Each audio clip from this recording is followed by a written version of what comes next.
আসসালামু আলাইকুম। ভালো আছেন নিশ্চয়? আমি আলহামদুলিল্লাহ ভালো আছি। তো দেখো আমি এক কড়াই কচু লইছি রান্দার লাগি।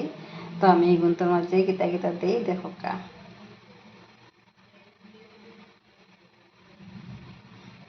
আমি সুন্দর করে এই গুন্তরে দইয়ে লই দিচ্ছি একবারে বয়াই দিবার লাগি। আমি খাটিয়া কুটিয়া লইছি, তবে এগুলো কিন্তু খুব ফ্রেশ গাছ, মানে ফ্রেশ থেকে তোলা। তো আমি এখন এর মাঝে কয়েকটা রসুন দিমু, আস্তা রসুন দিছি, আর দিমু পেঁয়াজ, তারপরে দিমু দুটা কাঁচামরিচ।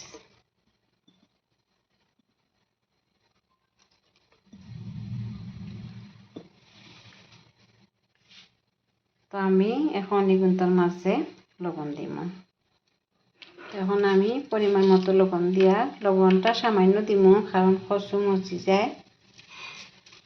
তো আমি সামান্য পরিমাণ লবণ দিছি, আপনারা পরিমাণ মতো লবণ দিয়া খাইবা। এখন দিমু সামান্য পরিমাণ তেল আমি সামান্য দিয়া,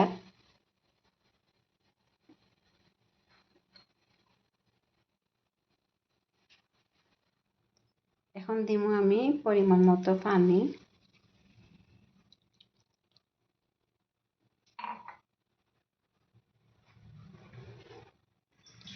তখন দিমু আমি সামান্য পরিমাণ হলুদের গুঁড়া, সামান্য পরিমাণ দিয়া,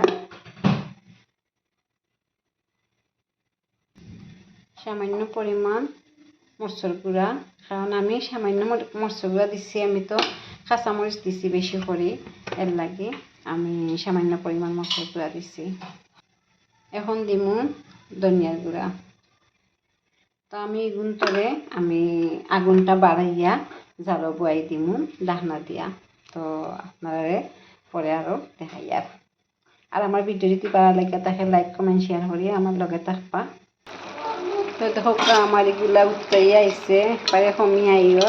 তো আমি আরও কিছু সময় এগুলো ধাক্কা দিয়া এগুলো একবারে শুকাই দিমু, তারপরে আমি মাঝে হাত করা দিমু। তখন দেখো আমি একটা ডাল গুটনি দিয়া আমি গোটা দিছি, আর আমি এখন মাঝে এক পিস হাত করা দিমু। আমি কাটিয়া টুকরা করে রাখলাম, হাত করা দিয়ে আমি এখন একটু লাড়াচাড়া করিয়া দিমু, আর আমি কম আগুন দিয়া রাখি দিমু। দেখো এগুলো কিন্তু একবারে শুকনো শুকনো হয়ে যাইব। আর আমি আর ভিডিওটা লম্বা করিয়া না, যেহেতু মানে খুব সময় নিয়ে এগুলো রান্না লাগবো। আর আমি আবারও কইরা আমার রান্না যদি ভালো লাগে তাকে লাইক কমেন্ট শেয়ার করিয়া আমার লগে থাকবা। আর যখন শুকনো শুকনো হইব তখন আমি রিল ভিডিও দিমু, আপনারা দেখে নিবা, বা আমার আগেও রিল ভিডিও দিতে পারি, দেখে আনিবা। ভালো থাকবা সব। খুদা হাফেজ। আসসালামু আলাইকুম।